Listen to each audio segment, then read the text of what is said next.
What's up, everybody? This is your boy Uber Hikari, aka the Nerd Nigga, here to bring you another video with no frills, just the analysis.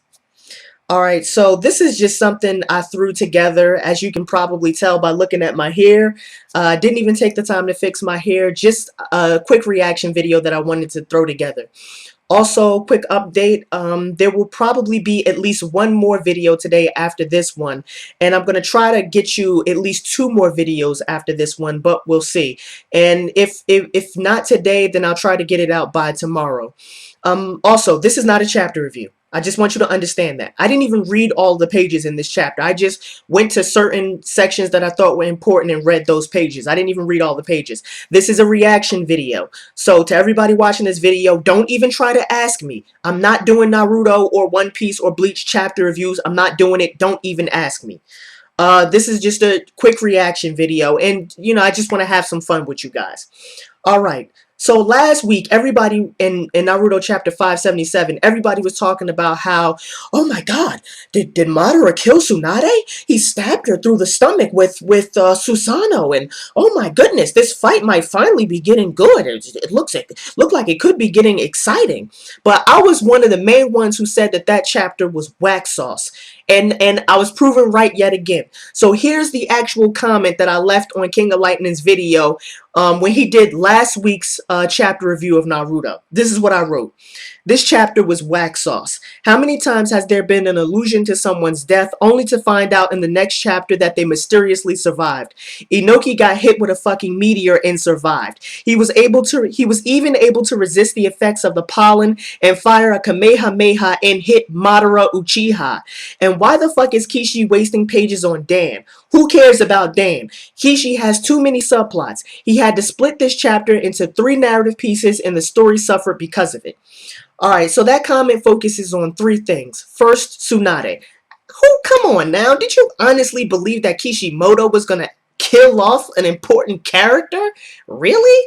Off the top of my head, the only 2 main characters that I think Kishimoto has really killed is Jiraiya and Sarutobi. Everybody else has been pretty much brought back. They were either shown not to be dead when we thought they were, or they were brought back through Edo Tensei. And Inoki didn't even die after being hit with 2 meteors. Come on, people. Why are you falling for the okie-doke? Seriously, why are you guys falling for the okie-doke? This guy, old as hell, got hit with 2 meteors, and he still survived. And on top of that, he was able to resist the sleeping effects of Madara's pollen. And he hit Madara with the ninjutsu, Madara Uchiha.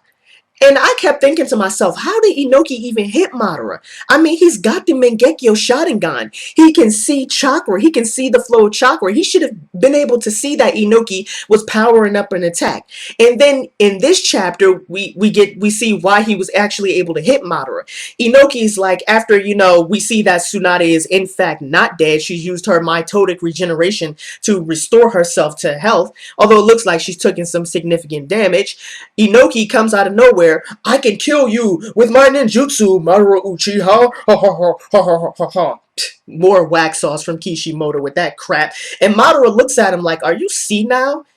Don't you remember I have the Rinnegan? I allowed you to hit me. You think you really hit me with that ninjutsu?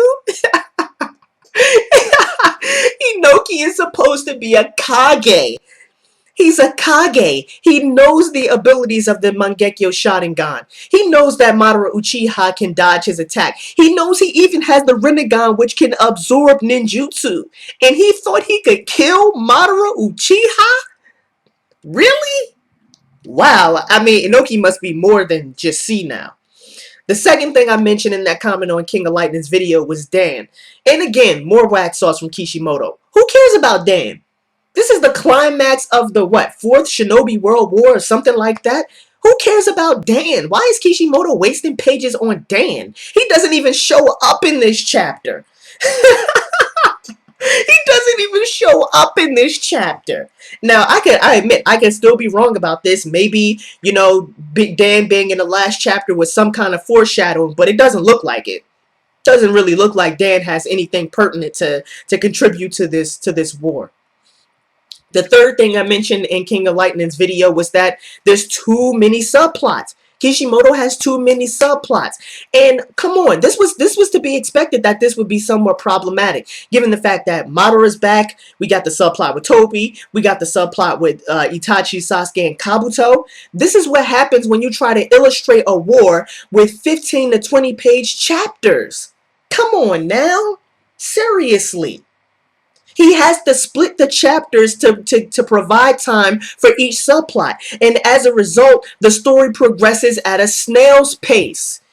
This fight between Madara and the Kages, and now between Sasuke, Itachi, and Kabuto, is going to progress at a rate of maybe 10 pages per chapter. That's if we're lucky. That's if we get the full 20 pages for every single chapter for here on out. So these fights are going to be either be incredibly short, or he's going to switch back and forth between the subplots. And also, this whole war, this isn't a war. This is a war. This is a battle impersonating a war. This is not a real war, Kishimoto. That's something he clearly doesn't understand.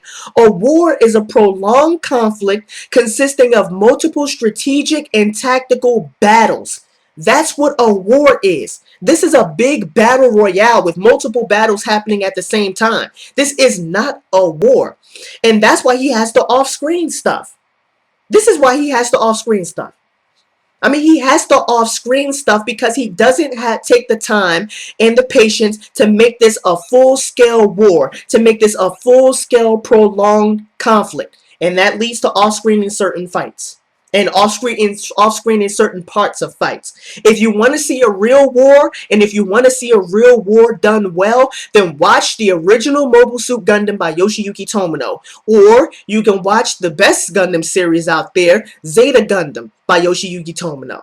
Just watch those. Or you can watch Double Zeta Gundam. Or you can watch Victory Gundam. Those are real wars. A prolonged conflict spread over a significant stretch of time, generally, especially in a manga where you want the ultimate suspense and the ultimate action. A war is a prolonged conflict that consists of multiple strategic and tactical battles. You have to fight battles, then you have to withdraw from the battle. Someone wins or loses, and then you have to reorient your battle tactics and your battle strategy, and then you re-engage the enemy, and then you withdraw. That's what a war is. This is not a war, ladies and gentlemen. This is a big battle royale. So, here we go. More wax sauce in chapter 578 from Kishimoto. And, I mean, I can't believe, like I said before, early in this video, I can't believe you guys fell for the okie-doke. Come on, now. Do you really think Tsunade was gonna die? Damn, who's died in this war? Come on, now. Falling for the okie-doke again. But this was your boy. Oh, and before I go out, again, don't ask me. Don't even dare to ask me in the comment sections, not anywhere. Don't ask me to do chapter reviews. Not doing them. This is just a quick reaction video. So I'm not going to get in the habit of making these. I just wanted to make a specific point about a comment that I left on King of Lightning's video last week. So this was your boy Uber Hikari, aka the Nerd Nigga. Just brought you another video with no frills, just the analysis. Falling for the okie-doke, man.